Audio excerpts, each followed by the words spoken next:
Assalamualaikum warahmatullahi wabarakatuh. Kami dari kelompok 1 dengan materi sejarah awal mula wakaf di zaman Rasulullah dan sahabat. Sebelumnya saya akan memperkenalkan nama kelompok kami.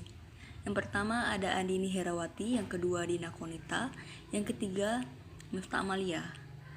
Dengan mata kuliah Fikih Wakaf, Prodi Manajemen Zakat dan Wakaf, Fakultas Ekonomi Bisnis dan Islam, UIN Raden Fatah Palembang. Pada kali ini saya akan menjelaskan pengertian dari wakaf. Apa sih itu wakaf? Perkataan waqf yang menjadi wakaf dalam bahasa Indonesia berasal dari bahasa kerja bahasa Arab wakafah yang berarti menghentikan, berdiam di tempat atau menahan sesuatu. Pengertian menahan atau sesuatu dihubungkan dengan harta kekayaan, itulah yang dimaksud dengan wakaf dalam uraian ini. Jadi, wakaf adalah menahan sesuatu benda untuk diambil manfaatnya sesuai dengan ajaran Islam.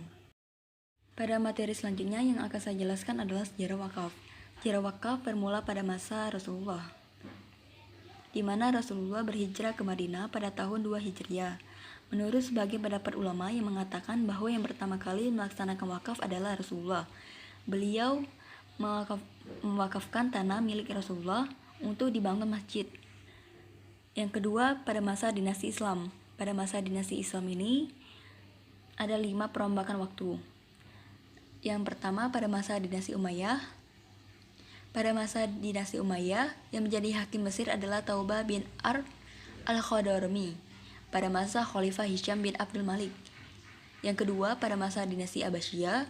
Pada masa dinasti Abbasiyah terdapat lembaga wakaf yang disebut dengan Sar al-Wukuf yang mengurus administrasi dan memilih staf pengelola lembaga wakaf.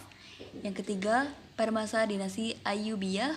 Pada masa dinasti Ayyubiyah di Mesir, perkembangan wakaf cukup mengembirakan, di mana hampir semua tanah-tanah pertanian menjadi harta wakaf dan semuanya dikelola oleh negara dan menjadi milik negara atau baitul mal.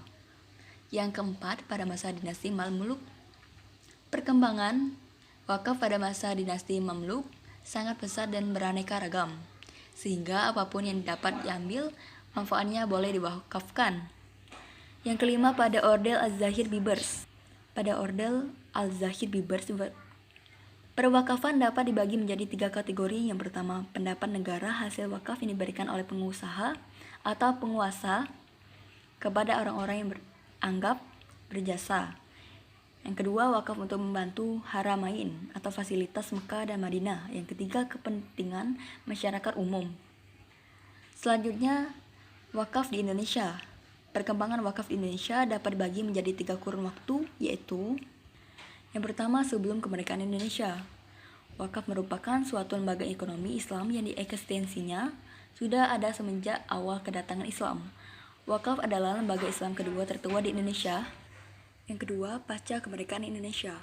Peraturan-peraturan tentang perwakafan yang dikeluarkan pada masa penjajah Belanda. Sejak proklamasi kemerdekaan RI tanggal 17 Agustus 1945 masih tetap berlaku berdasarkan bunyi pasal 2 Aturan Peralihan Undang-Undang Dasar 1945. Yang ketiga, era peraturan undang-undang Republik Indonesia. Sebagaimana yang diketahui, peraturan tentang perwakafan tanah di Indonesia masih belum memenuhi kebutuhan maupun dapat memberikan kepastian hukum.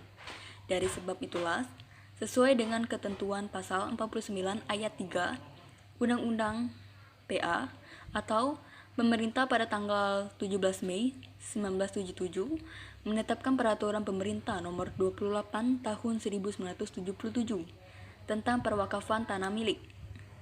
Baik, selanjutnya itu ada macam-macam wakaf produktif. Yang pertama itu ada wakaf uang, yang dalam bentuknya dipandang sebagai salah satu solusi yang dapat membuat wakaf menjadi lebih produktif. Karena uang di sini tidak lagi dijadikan alat tukar menukar saja. Wakaf uang juga dipandang dapat memunculkan suatu hasil yang lebih banyak. Kemudian ada wakaf uang tunai. Penyerahan aset wakaf berupa uang tunai juga tidak dapat dipindahtangankan dan dibekukan untuk selain kepentingan umum yang tidak mengurangi ataupun jumlah pokoknya. Kemudian ada sertifikat wakaf tunai. Nah, ini salah satu instrumen yang sangat potensial dan menjanjikan yang dapat dipakai juga untuk menghimpun dana umat dalam jumlah besar. Kemudian ada wakaf saham. Nah, saham sebagai barang yang bergerak juga dapat dipandang mampu menstimulus hasil-hasil yang dapat didedikasikan untuk umat. Bahkan dengan modal yang besar, saham malah justru akan memberi kontribusi yang cukup besar dibandingkan jenis perdagangan lainnya. Lalu ada tujuan kepengurusan wakaf produktif, yaitu meningkatkan kelayakan produksi harta wakaf untuk mencapai target yang ideal, kemudian melindungi pokok-pokok harta wakaf, mengadakan pemeliharaan dan penjagaan yang baik dalam menginvestasikan harta wakaf, dan juga melaksanakan tugas distribusi hasil wakaf dengan baik kepada tujuan wakaf yang telah ditentukan. Lalu berpegang teguh pada syarat-syarat wakaf dan memberi penjelasan kepada para dermawan dan mendorong mereka untuk melakukan wakaf baru. Baiklah, selanjutnya ada program pengelolaan wakaf produktif. Yang pertama ada program jangka pendek dalam rangka mengembangkan tanah wakaf secara produktif. Satu hal yang dilakukan oleh pemerintah dalam program ini adalah membentuk Badan Wakaf Indonesia.